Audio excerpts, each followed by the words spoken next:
The portrait does not blink. It does not scream. It does not bleed. It only watches through centuries of silence while the others, Anne, Jane, Catherine again, were swallowed whole by the monster who wore the crown.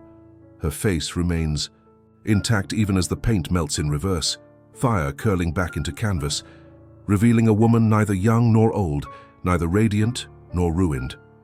A woman not remembered for love or legend, but for surviving the man who devoured everything. She was not the favorite, not the beauty, not the mother of heirs. She was the mistake, and yet she walked away from the pyre while others were still screaming from it. Anne of Cleves, the fourth wife, the foreigner, the unwanted, chosen by portrait, rejected by touch. She arrived with banners and hope, and within weeks became a figure of ridicule. A Flanders mare, Henry called her. His disgust was public, his contempt palpable. The court held its breath, waiting for the execution bell, but it never rang, because she did something none of the others could. She yielded. She bowed before his rage. She smiled through her humiliation. She signed the annulment, accepted the pension, and vanished from court like a ghost, politely excusing herself from a feast of knives. She didn't fight. She didn't bleed. She didn't win. She endured.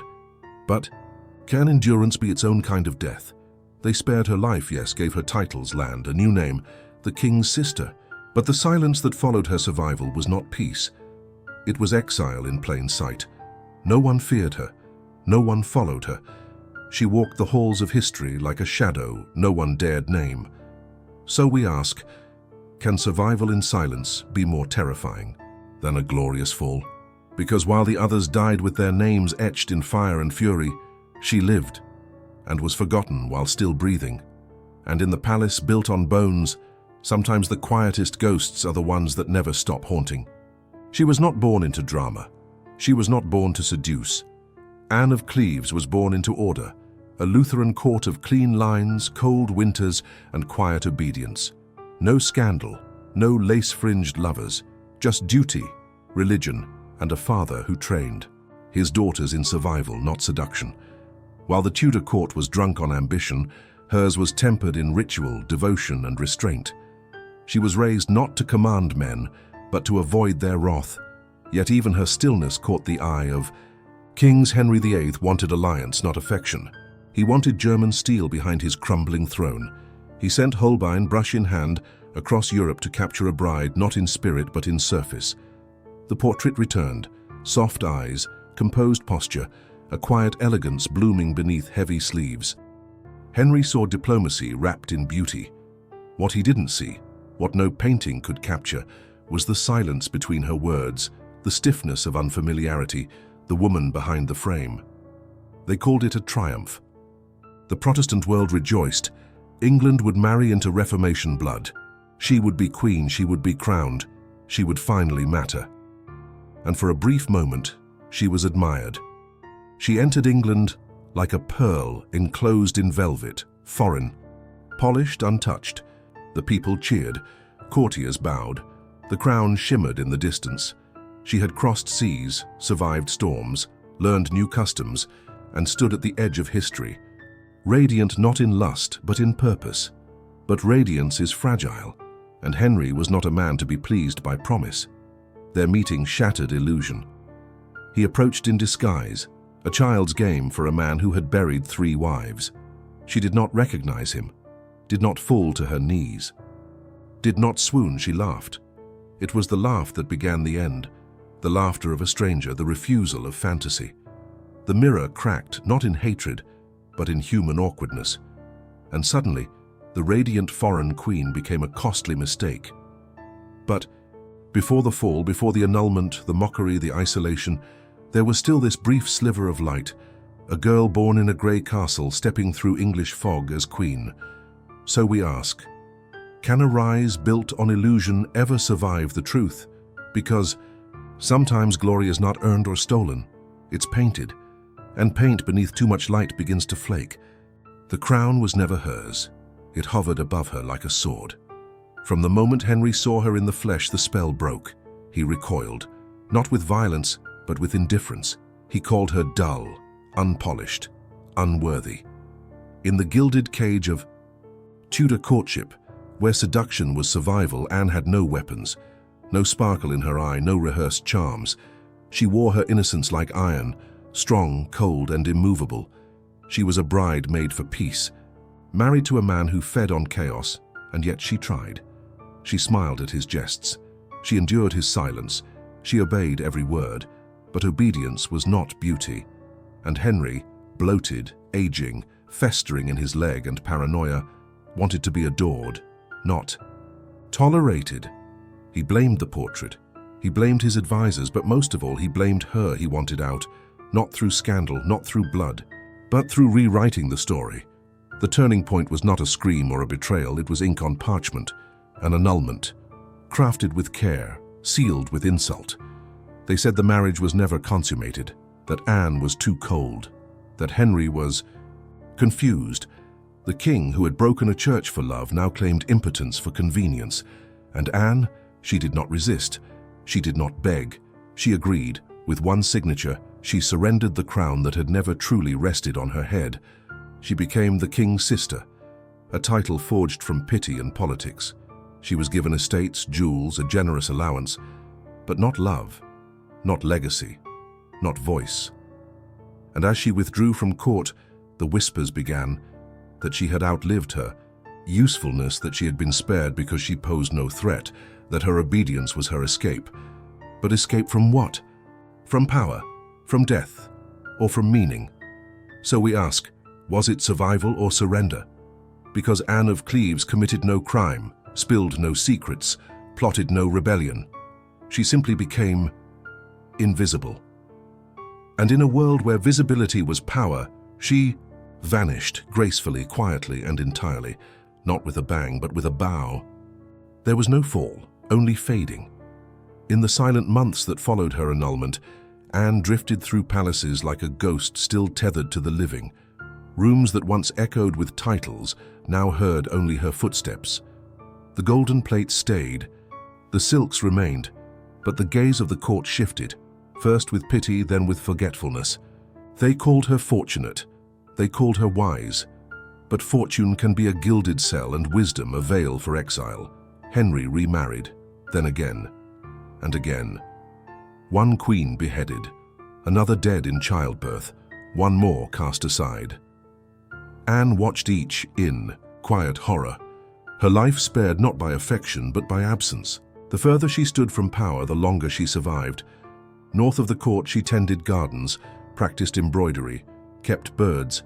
The once radiant queen now studied shadows, the stitching of tapestries more permanent than the vows she once recited. No portraits were commissioned, no songs were sung, no legacy carved, only silence. And in that silence, the kingdom forgot her. There were dinners where her name was not spoken, documents that left her unmentioned. Foreign emissaries wondered if she lived. Courtiers whispered of a German ghost haunting the edges of courtly memory. Even Henry, once her husband, now referred to her only in passing as the sister. A sister with no brothers, a queen with no crown. What was she to them now? A political relic, a breathing treaty. A woman spared the axe, yet slowly buried, under years. When plague struck London, Anne was moved quietly to Chelsea. Far from ceremony, far from remembrance, the walls around her grew mold, her joints stiffened, her hair thinned. Time etched its sentence, not in violence, but in the erosion of self. No dramatic betrayal, no public disgrace. Just the slow, deliberate unmaking of a woman history could not decide whether to love or to erase. And so we ask, can erasure be more cruel than execution? Because Anne of Cleves lived. And in the cruel theatre of Tudor England, that was the most unremarkable tragedy of all. She did not burn, she did not bleed, she simply disappeared. The final chapters of Anne's life were not written with screams or swords, but with the quiet decay of a forgotten body. She was once a bride, now a relic sealed behind walls that no longer echoed her name. Her breath grew thin, her bones hollow. The fine silk she wore in her youth now clung to a form shrunken by time, unadorned by memory. And as the court indulged in mask and murder, Anne withered alone in the damp halls of Chelsea. Her skin, once pale with German winter, now yellowed with illness.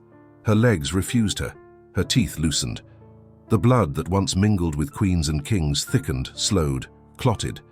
Insects nested in the folds of her linens. Maids whispered of odors. The stench of forgotten royalty clung to her chambers. Sweet wine turned sour. Decay without violence, dignity without witness. No physicians rushed, no royal decree commanded. Her comfort. She had outlived utility.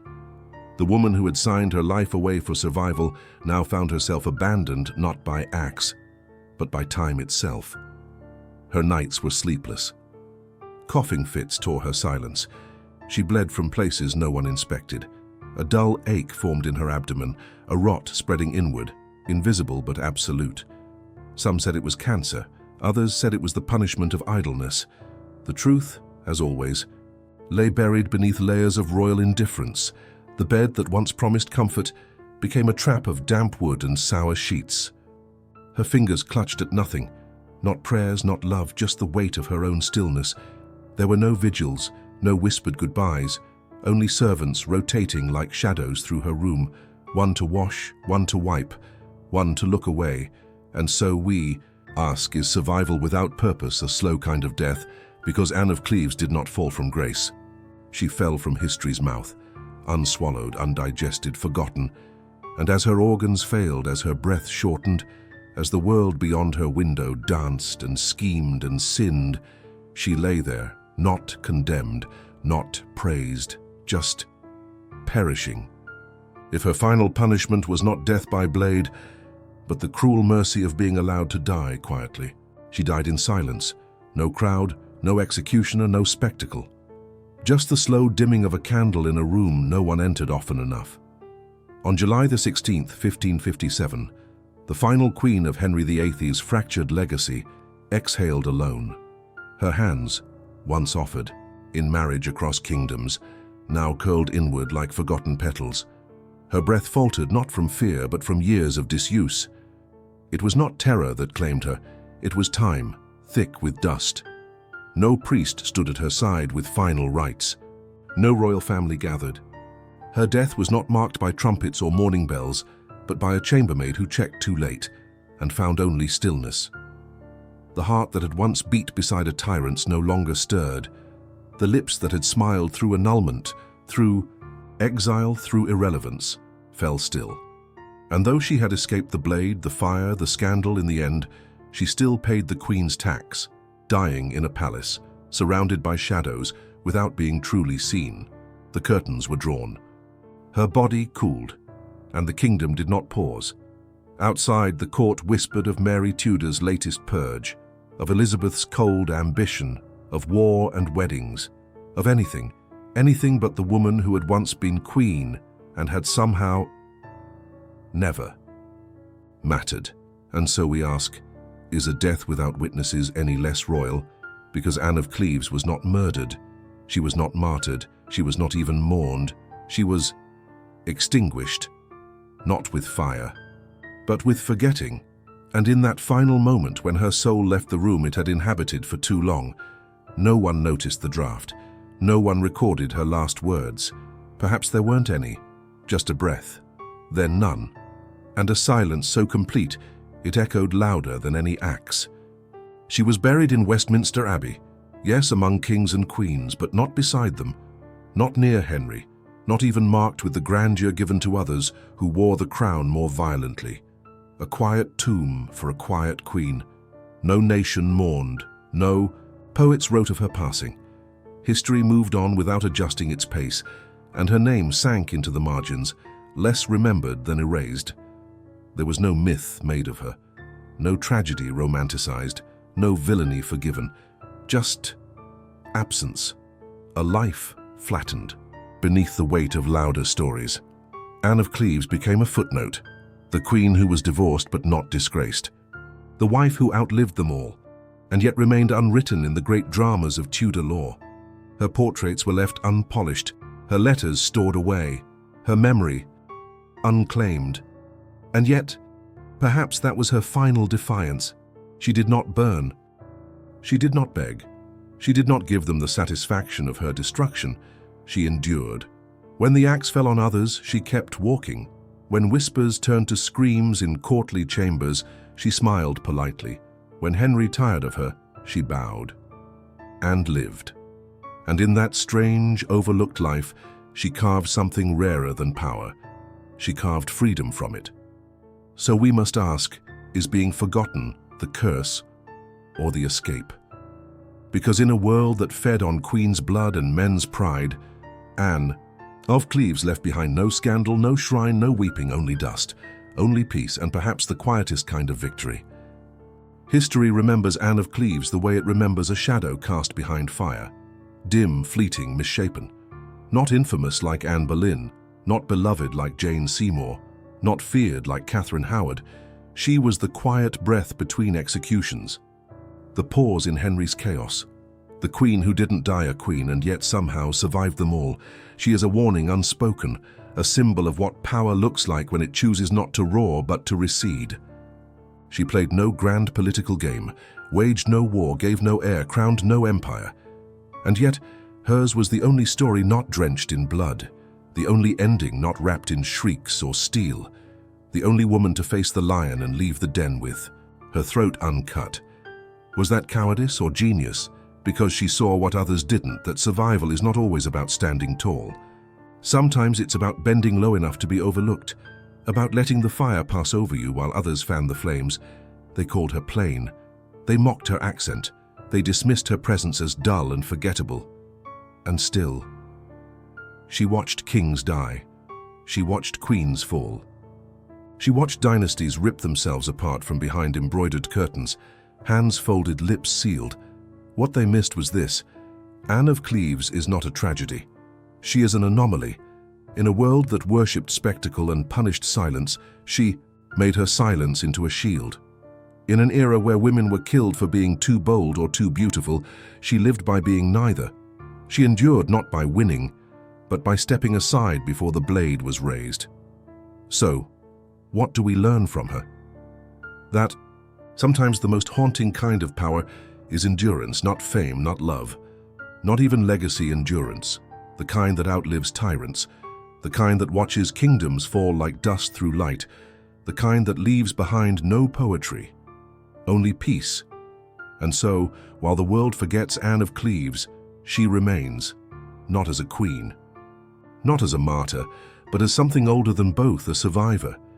And maybe the real question isn't why we forgot her, it's why she never wanted to be remembered in the first place.